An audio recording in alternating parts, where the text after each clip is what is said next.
جنوبی وزیرستان میں بھارتی پراکسی فتنہ الخارج کے 11 دہشت گرد ہلاک، 7 زخمی ہو گئے۔ شدید فائرنگ کے تبادلے میں میجر سید معیز عباس اور لانس نائک جبران اللہ شہید۔ میجر معیز شہید کا تعلق چکوال اور لانس نائک جبران کا بنوں سے تھا۔ ISPR کے مطابق میجر معیز عباس نے 14 سال دفاع وطن کا مقدس فریضہ سر انجام دیا۔ متعدد آپریشنز میں خارج کے خلاف دلیری سے قیادت کی۔ میجر معیز عباس کے سوگواران میں اہلیہ اور 2 بیٹے شامل ہیں۔ مشرق وسطی تباہی سے بچ گیا، اسرائیل نے گھٹنے ٹیک دیے، ایران سے 12 روز بعد جنگ بندی کر لی۔ نیتن یاہو کا امریکی صدر کی تجویز قبول کرنے کا اعلان، ایران نے بھی جنگ بندی پر عمل درآمد شروع کر دیا۔ ایرانی وزیر خارجہ عباس عراقچی نے کہا کہ ہماری کارروائیاں آخری وقت تک جاری رہیں، افواج ہر حملے کا جواب دینے کو تیار ہیں۔ اسرائیلی وزیر اعظم نے دعویٰ کیا کہ ایران سے جنگ کے مقاصد حاصل کر لیے، جنگ بندی کی خلاف ورزی پر جواب دیں گے۔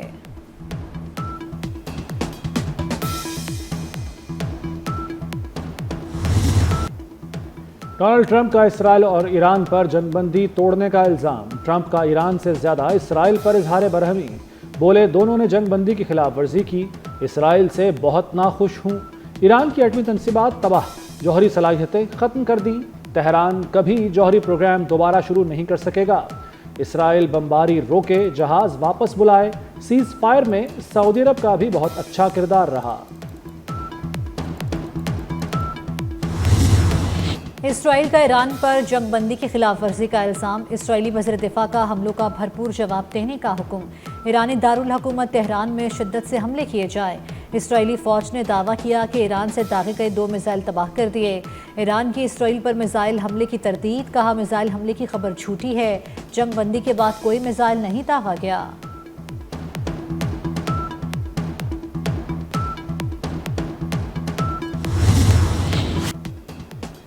جنگ بندی سے قبل ایران کے اسرائیل پر 6 میزائل حملے، بیرسبا اور حیفا میں تباہی پھیل گئی۔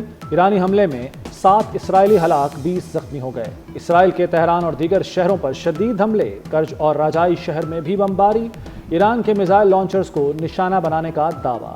اسرائیلی حملے میں ایک اور ایٹمی سائنسدان شہید ہو گئے۔ حملوں میں ایران کے 17 ایٹمی سائنسدان مارے گئے۔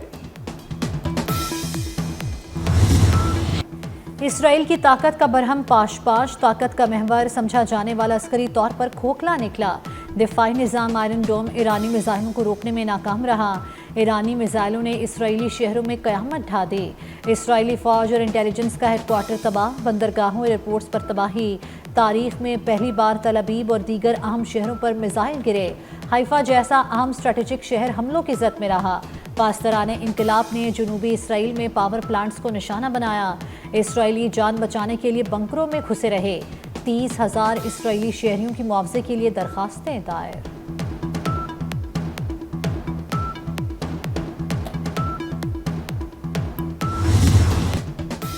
امریکہ اور اسرائیل ایران کے خلاف جنگی اہداف حاصل کرنے میں ناکام، ایران کے جوہری پروگرام کو مکمل تباہ نہیں کیا جا سکا، جزوی نقصان پہنچا۔ ایران نے اسرائیل اور امریکی اہداف کو کامیابی سے نشانے پر رکھا۔ ایران کی موجودہ قیادت کی تبدیلی بھی ممکن نہیں ہو سکی۔ ڈونلڈ ٹرمپ کا کہنا ہے کہ ایران میں حکومت کی تبدیلی نہیں دیکھنا چاہتے۔ ایران میں رجیم چینج سے افراتفری پھیلے گی۔ ایرانی صدر نے کہا کہ اسرائیل اپنے مقاصد حاصل کرنے میں ناکام رہا۔ وزیر اعظم شہباز شریف کا ایرانی صدر سے ٹیلی فونک رابطہ، امن کی بحالی کے لیے سفارتکاری پر زور دیا۔ تمام سفارتی فورمز پر ایران کی حمایت کا اعادہ۔ مسعود پزشکیان نے پاکستان کی مستقل حمایت کا شکریہ ادا کیا۔ تنازع کے پرامن حل کے لیے پاکستان کے تعمیری کردار کا بھی اعتراف۔ دونوں رہنماؤں کا امت کے درمیان اتحاد کی اہمیت پر زور، آپس میں رابطے میں رہنے پر اتفاق۔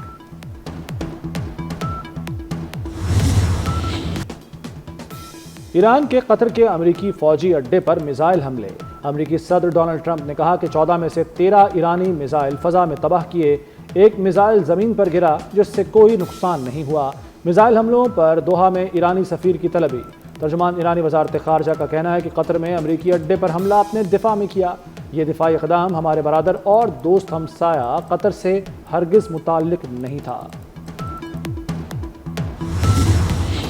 قطری وزیر اعظم کی ایرانی حملے کی سخت مذمت، کہتے ہیں ایئر ڈیفنس نے میزائل حملہ ناکام بنایا۔ ایرانی حملے سے حیرانی ہوئی ہے، قطر پر حملہ ناقابل قبول اور سفارتی آداب کی خلاف ورزی ہے۔ غیر ذمہ دارانہ اقدام سے عدم استحکام ہوتا ہے۔ لبنان کا قطر سے اظہار یکجہتی، وزیر اعظم نواف سلام نے کہا کہ ایران حملے حیران کن ہیں، ہم قطر کے ساتھ کھڑے ہیں۔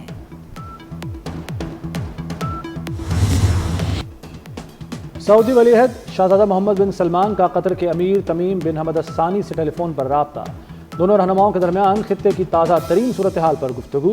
سعودی ولی عہد کی قطر پر ایران کے حملے کی مذمت، کہا ایران کا قطر میں امریکی اڈے پر حملے کا کوئی جواز نہیں، سعودی عرب قطر کے ساتھ ہے۔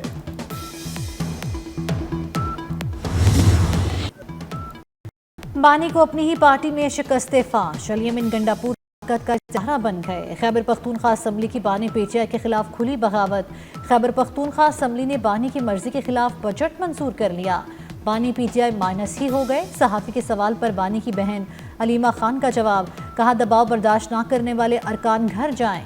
Chairman P T I barrister Gohar budget منظوری سے لاعلم نکلے، سیکرٹری جنرل سلمان اکرم راجہ بھی پریشان دکھائی دیے، بولے ایوان نے عجلت سے کام لیا۔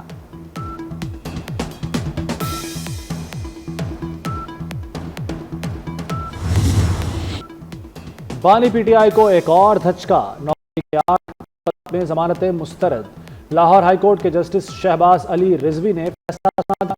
بانی پی ٹی آئی نا ہاؤس حملہ، سرور روڈ، مغل پورہ، شادمان، گلبرگ، ریس کورس تھانوں پر حملوں کے کیس شامل۔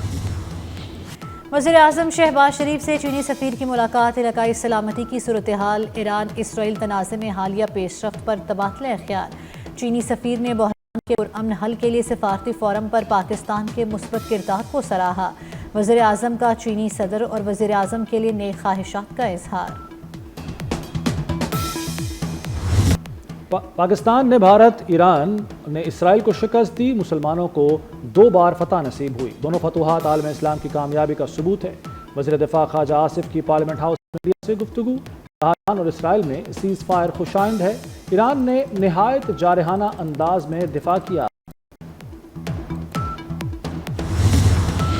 ایران کے پاس موجود 400 کلو گرام افزودہ یورینیم کا ذخیرہ عالمی تشویش کا سبب بن گیا۔ عالمی میڈیا نے دعویٰ کیا ہے کہ ایران نے جوہری مواد امریکی فضائی حملے سے پہلے خفیہ مقامات پر منتقل کر دیا تھا۔ افزودہ یورینیم کی منتقلی سے جوہری پروگرام کی صلاحیت کے بارے میں سوالات اٹھ رہے ہیں۔ IAEA کی مئی کی رپورٹ کے مطابق ایران کے پاس 408.6 کلو گرام یورینیم تھا۔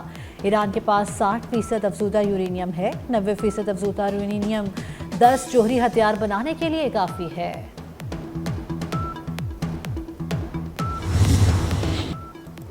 ایران اور اسرائیل میں جنگ بندی کے خوشگوار اثرات، UAE، قطر، کویت اور بحرین میں فلائٹ آپریشن بحال۔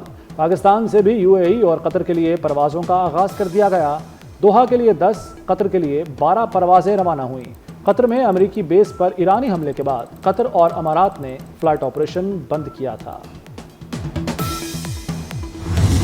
کیا امریکہ ایران پر تیل کی پابندی ختم کرنے جا رہا ہے؟ امریکی صدر ڈونلڈ ٹرمپ نے ایران کو بڑی ریلیف کا اشارہ دے دیا، کہتے ہیں چین ایران سے تیل خریداری جاری رکھ سکتا ہے، امید ہے چین امریکہ سے بھی تیل خریدے گا۔